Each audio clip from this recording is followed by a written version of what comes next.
Olá, eu sou Cris Ferreira e eu vim aqui te dar mais uma dica de inglês. Nesse segundo momento, eu vou falar um pouco mais sobre crenças. E dessa vez eu vou falar sobre uma crença que é muito frequente e eu ouço meus alunos repetirem isso desde que eu dou aula há muitos anos.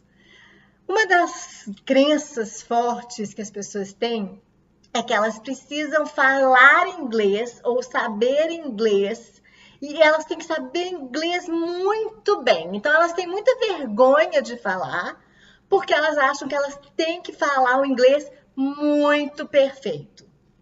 Eu, como boa mineira que sou, posso te dar um exemplo do que é falar muito perfeito. O conceito de perfeição linguística não está necessariamente ligado a, vamos dizer, perfeição gramatical. O que quer dizer isso? Nós mineiros, você bem sabe, a gente fala muito rápido e a gente engole um monte de letras e um monte até de palavras, às vezes, numa frase. Quando a gente fala para você tomar um cafezinho com pão de queijo, né? Quando a gente fala reda para lá, a gente usa uma série de palavras, de expressões, que brasileiros mesmo, às vezes de outras regiões, não entendem muito bem. Claro que, para entender, as pessoas precisam estar contextualizadas.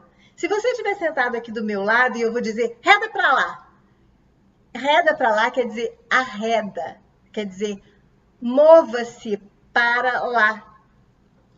E isso não quer dizer que eu não sou competentemente eficaz na minha comunicação no português com outros falantes no Brasil inteiro, não é verdade? Então, vamos lá na crença que eu quero trazer para você hoje, que é a crença da gramática. E, eu preciso estudar gramática, eu preciso saber todas as regras de gramática para que eu possa falar inglês. Mentira! E eu não estou aqui dizendo que você não tem que estudar gramática, mas o que eu estou dizendo é que vamos trabalhar essa crença da seguinte forma. Primeiro, você conhece alguma criança que consegue se comunicar com 2, 3, 4 anos de idade? Vamos dizer, 6 anos de idade, essa criança fala tudo, entende, compreende, se comunica. 6 anos de idade, talvez ela não escreva tão bem, talvez ela não consiga ler um livro de literatura e muito provavelmente ela não sabe regras de gramática. Concorda comigo?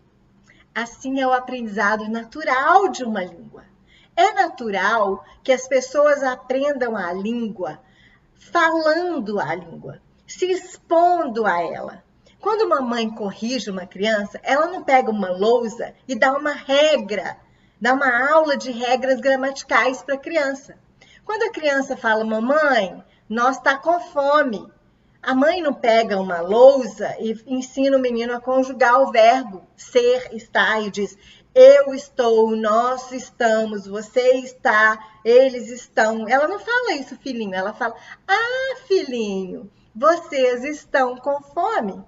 E a partir do momento que ela, sem necessariamente, sem explicitamente fazer uma correção, ela fala a frase da maneira correta, é muito provável que a criança, ao ouvir essa frase várias vezes, ela uma hora vai entender que não é nós está, mas é nós estamos. Um outro exemplo que eu quero te dar é da acuidade e da precisão, da perfeição gramatical. Vamos dizer que eu chegue para minha recepcionista e eu diga para ela, para minha secretária, para o meu secretário, e eu diga, dar-lhe-ei uma tarefa para o dia de hoje. Eu te pergunto, a minha gramática está correta? A minha gramática está perfeita? Você que talvez não tenha estudado letras como eu, você sabia que isso se chama mesóclise?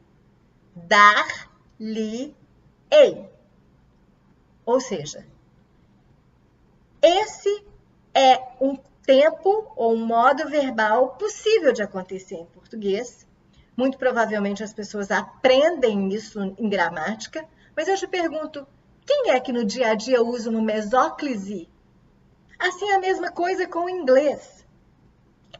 É muito comum eu ouvir, eu estou aqui agora nos Estados Unidos e eu fico observando muitos falantes do inglês. É muito comum eu ouvir uma pessoa virar e falar assim, oh, there is many problems. E quando a gente ensina para os alunos que many problems está no plural e que ele deveria falar there are many problems. A questão é que quando a pessoa fala there is many problems, a outra pessoa entende que ela está falando que tem muitos problemas. Se ela usou there is ou se ela usou there are, na comunicação tem muito pouca diferença. Obviamente que vai impactar quando você está escrevendo. Isso pode impactar, às vezes, na sua profissionalmente, se você é um advogado, se você está dando uma palestra, se você é um professor. Mas no dia a dia, as pessoas usam uma linguagem muito coloquial, assim como nós fazemos em português. Então, ó, esquece essa crença de que você precisa saber gramática perfeitamente para poder falar inglês. Mesmo que você fale com erros, com alguns erros, mesmo que você cometa erros como uma criança fala nós tá com fome, mamãe, né? Esse é um processo natural no aprendizado e uma hora você vai conjugar certo, uma hora você vai falar muito mais corretamente. Mas um termo e um conceito importante da linguística é o conceito de adequação, que nós chamamos de adequacy. Quando eu te dei o exemplo da mesóclise, eu te pergunto, é correto dizer dar-lhe-ei uma tarefa para o dia de hoje? Mas é adequado, é apropriado eu falar isso com a minha secretária? Quando eu estou conversando, por exemplo, com uma pessoa na roça, se eu estou pescando, se eu estou fazendo compras, estou descontraída, enfim, o inglês é a mesma coisa. Eu posso e devo usar o inglês de maneira que as pessoas me entendam.